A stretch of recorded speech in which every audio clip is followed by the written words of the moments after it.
DK Metcalf. He's the modern-day Calvin Johnson. Incredible physique, incredible talent, fun to watch. If you watch the NFL, who knows who DK Metcalf is, okay?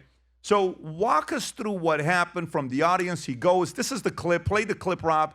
And then let's kind of get a little bit of commentary from somebody that played in the NFL. And then, Stephen A., this is your world. Go ahead, Rob. So he's playing in Detroit. This is a couple weeks ago. There's a fan who has been harassing him nonstop from the front row in the aisle. That is not his seats. This guy had come down to harass DK Metcalf. DK goes over there.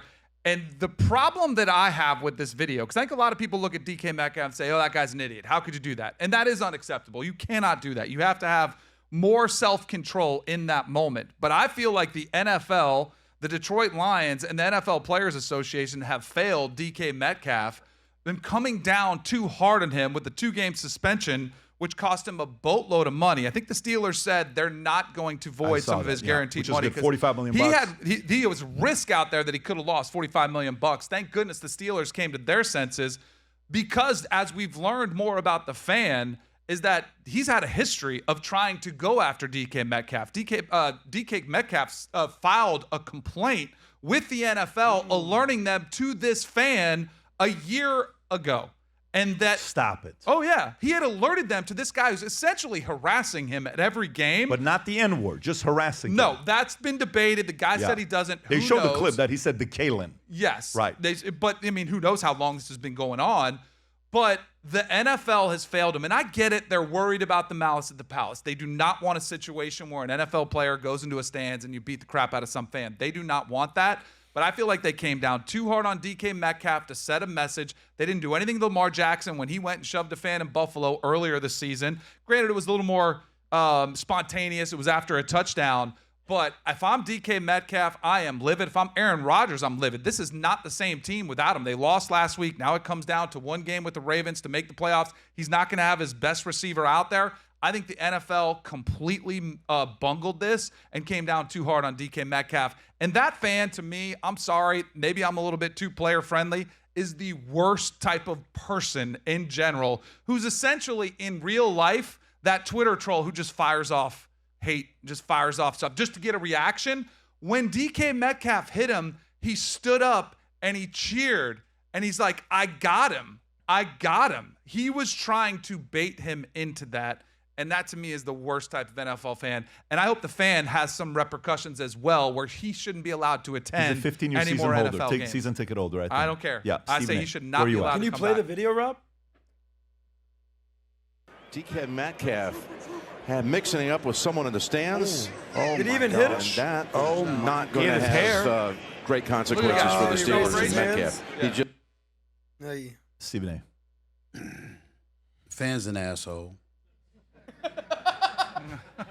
We all know that. There's nothing to celebrate or applaud about the fan. DK Metcalf, the fact that he filed a complaint against the fan a year earlier, definitely put some of the onus on the NFL. I think by mere virtue of the fact that that complaint was filed and nothing was done about it, automatically should have reduced the suspension from 2 games to 1. But you still deserved at least a 1 game. You're a professional for a reason. And unfortunately, as unfair as it is, there's a responsibility that comes with it. You represent the NFL. You represent the Pittsburgh Steelers. You represent yourself. And you have to know, because DK Metcalf is a really good dude, a dedicated professional, an absolute stud, a physical specimen, who cares about his craft and being excellent at his craft. You've been around a while. You know what comes with it. And you got to know better, because the Pittsburgh Steelers are on the verge of playoff elimination. Mm-hmm. They beat the Cleveland Browns last weekend if DK Metcalf is playing. Mm-hmm. You would have clinched the division title. You would have been in the playoffs, and this game against Baltimore would have been meaningless. But because you lost that game to Cleveland, now it's win or go home. You win the champion, you win the division crown, and you're in the playoffs. You lose, you go home. And I often like to say to people, think about it this way. How would you feel, DK? What is your offseason going to be like if the Pittsburgh Steelers lose this weekend without you? Games you know they would have won with you. And they lose without you and they don't make the playoffs and you're home watching because of some idiot with a blue wig on who's taunting you. Now, don't get me wrong. You know, all of these things, they are taboo words. You throw the N-word, you know, at a black man and you ain't black, it's a problem. There's no doubt about it. But you still have to comport yourself. I can't even tell you the things that have been said to me, right? But I'm mindful of the fact that I work for Disney. I work for ESPN. And I'll tell you a quick story.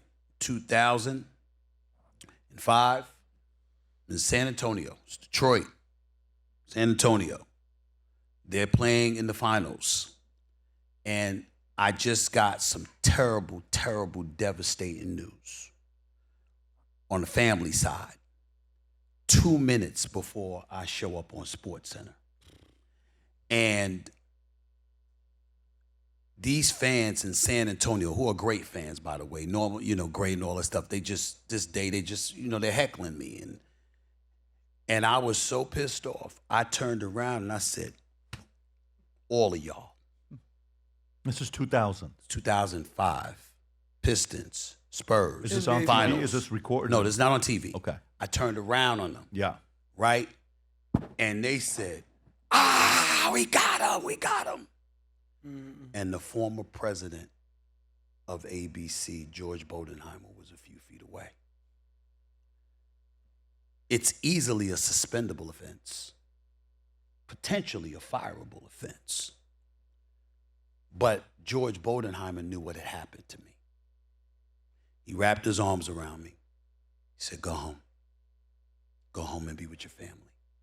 And I wasn't on the air for the rest of the finals. Had I had a worse boss, had I had a boss that wasn't so fond of me, a boss that wasn't so kind and decent and understanding, I could have lost my job. And I would have had nobody to blame but myself, because you can't do that. I did that. I dropped the ball. And luckily, I had a boss compassionate enough, who I trusted enough, that knew what was going on, to say, go home. And that was an incredibly valuable lesson, because never again in my career, and it's been 20 years since, have I made that mistake again. Mm-hmm. Because I'm mindful that I don't just represent me. I represent the people who employ me, the people who partner with me, whatever. I own my own YouTube channel. I've got my own production company and stuff like that. You know, I'm the boss. In that regard, you still represent your partners, people who invest in you, people who trust you. They're not just trusting your work and what you do. They're trusting who you are, your character. And you owe it to everybody involved to guard against that. So I love DK Metcalf. Got mad respect for him. Appreciate all he has been as a professional, from his days in Seattle to what he's been in Pittsburgh this year. And I do think that the suspension was severe. But it's the NFL. And you can't make a mistake like that. You have to pay a price for doing that. So to me, I would have suspended him for one game just to send that message. Can't do that, bro. I understand. And I know we may have dropped the ball because you filed a complaint, but you can't do that, because the other thing that we're missing is, what if the guy filed charges? You did put your hands on him. Got to think about that from a legal standpoint as well. Mm-hmm. All of these things, kids can get away with saying, I didn't know better. Professionals, much, much harder to excuse. I've never heard you share that story before. What a powerful story about what the boss did. So let me ask you, based on this, because you've been critical of Tomlin lately, right? You made a couple comments about Tomlin on, where he's at. You can correct me on what I'm saying. I heard something about Tomlin. Maybe it's time, maybe it's not, And the NFL, record-wise, he would go down as one of the best coaches we've had the last 20 years. Yep.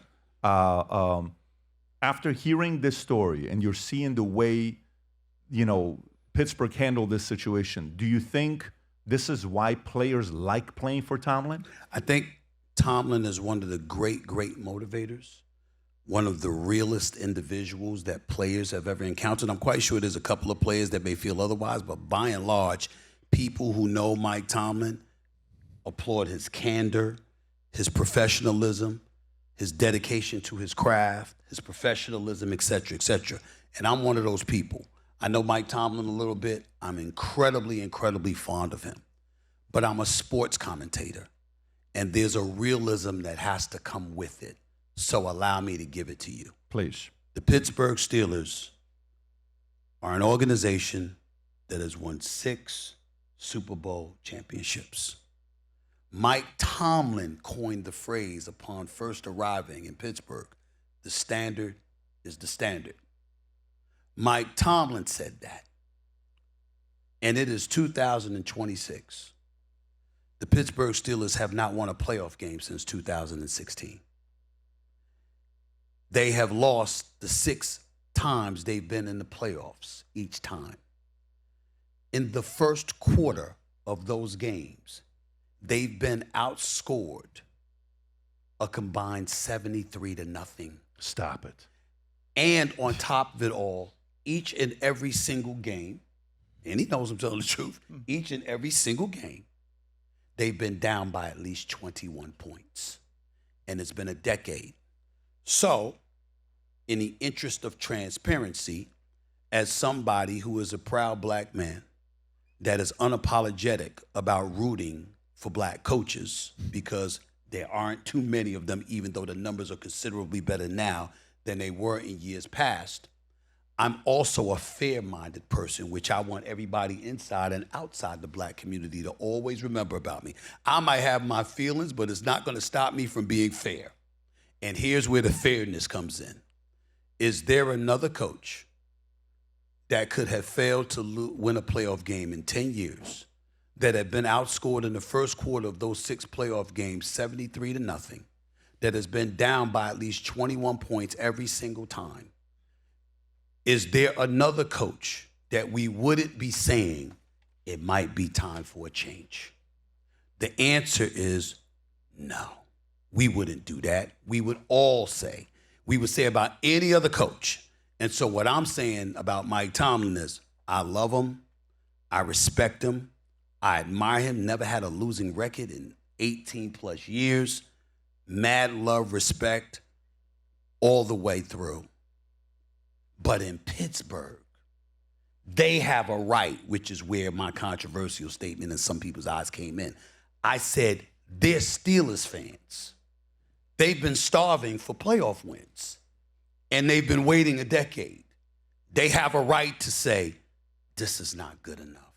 We might need to move in a different direction, especially if they lose Sunday night, or just as bad, if not worse, they win, get to the playoffs, and then get blown out in the playoffs once again. That is grounds for them, the Steelers fans, Steeler Nation, to say, we might need another coach. Even though we all know Mike Tomlin get a job in another place in a heartbeat, and he'll deserve it. Just in Pittsburgh, that's justified. So what you're saying is he would be better if he was a Cleveland Browns coach, you wouldn't give him a hard time. No. So what you're saying, so to maybe trade him to Cleveland Browns and Stephen A. leaves you alone. I'm saying any city that you represent, that city has a right. But Steelers is different, though. You said 6 Super Bowls, so that's like a, They have a right to say, this is not good enough. This is not the standard. Yeah, because the standard is the standard, and Cleveland is putting a brown bag on your face. Yeah, that's their standard. Yes. You had to go there. I was just Offering a trade for him to go somewhere anyway. But the NFL stands for not for long. When we set out to create a shoe that blends comfort, function, and luxury, we had the choice to make it fast. We had the choice to make it cheap. We chose neither. Instead, we chose Tuscany, Italy. We chose true Italian craftsmanship, each pair touched by 50 skilled hands. We chose patience, spending 2 years perfecting every detail, and we chose the finest quality at every step. Introducing the Future Looks Bright collection. Not rushed, not disposable, not ordinary. Rather, intentional, luxurious, timeless. If you enjoyed this video, you want to watch more videos like this, click here. And if you want to watch the entire podcast, click here.